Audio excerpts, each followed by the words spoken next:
Sveiki, dārgie draugi! Šodien par citu tēmu, kā piereģistrēt elektroskūteri un ko nedarīt, kā to izdarīt ātri un vienkārši. Parādīšu priekšā solīt pa solītim. Ir ļoti viegli, vajag izdarīt, likums to prasa.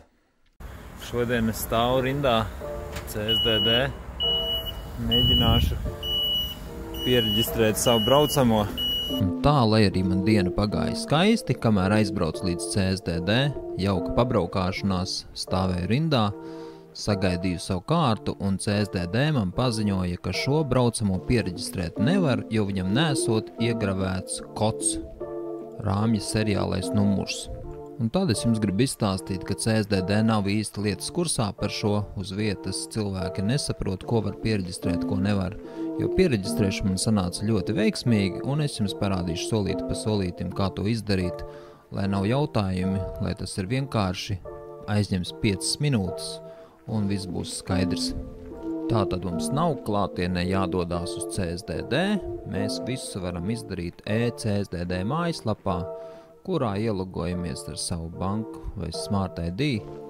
Pirmais solis: atveram sadaļu darbības ar transporta līdzekļiem, atrodam sadaļu elektroskrējriteņu reģistrācija, spiežam pogu reģistrēt jaunu.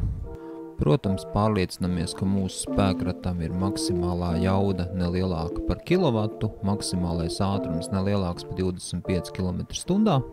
Mums ir jāzina marka, ko pērkot skrējriteni mēs jau redzēsim uz uzlīmes.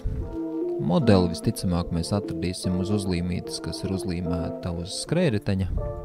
Un lielais jautājums bija par izgatavotāju numuru. Sazinoties ar ķīniešiem, šie man atbildēja, ka to mēs varam atrast aplikācijā, kas man bija neliels pārsteigums, bet visiem šiem skrējriteņiem, kam nav uz rāmja, esot aplikācijā pieejams numurs, šis arī CSDD ir tas atbildīgais numurs, kas viņus interesē, nu tad ievadam iekšā. Ievadam precīzu elektromotora jaudu, un visbeidzot norādam adresi, kur mēs vēlamies saņemt pastā šo uzlīmi, ko uzlīmēt uz skrējriteņa. Nē, mums vēl vajadzēs 3 fotogrāfijas. Pirmā fotogrāfija mums interesē kopskats, otrā fotogrāfija mums interesē, kā mums izskatās rāmja uzlīme, kas mums ir.